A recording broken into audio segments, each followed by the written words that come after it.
Scott, an enslaved man who was taken by his enslaver into a free state and also to free federal territory, sued for freedom for himself and his family based on his stay in free territory. In 1857, the nation's top court ruled that living in a free state and territory did not entitle Dred Scott to his freedom. The court ruled that without national citizenship, African Americans could not sue in federal courts in the United States. Frederick Douglass, outraged, saw the ruling as a blatant violation of democracy and justice and sought a united effort to protect the rights of all American citizens.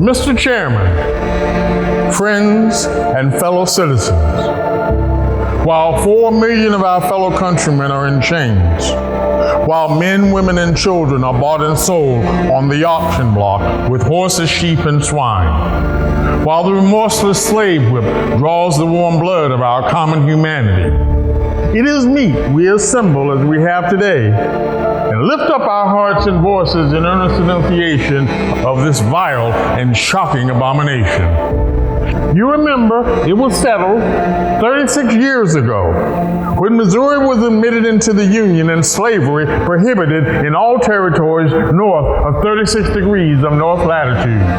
The fact is, the more the question has been settled, the more it is needed settling. We're now told the day is lost. All is lost, and we might as well give up the struggle.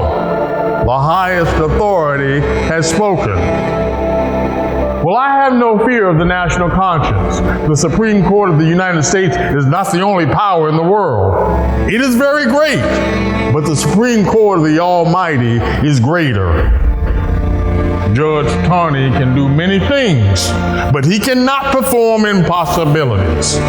There is a law, says Brohan, above all the enactments of human codes, and by that law, unchangeable and eternal.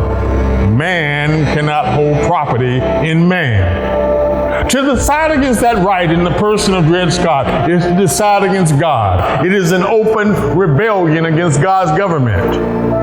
You may close up your Supreme Court against the black man's cry for justice, but you cannot, thank God, close against him the ear of a sympathizing world, nor shut up the court of heaven. By all the laws of nature and of civilization and of progress, slavery is a doomed system.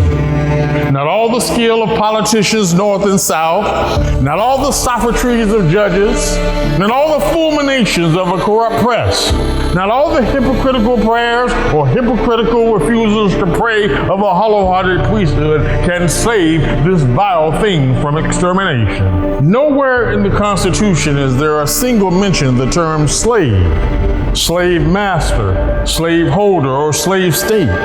Neither is there a reference to color. I ask then any man to read the Constitution and tell me where he will find a guarantee for slavery. The slaveholders of the South and many of their wicked allies in the North claim the Bible for slavery. Shall we therefore fling away the Bible as a pro-slavery book? It would be about as reasonable to fling away the Constitution.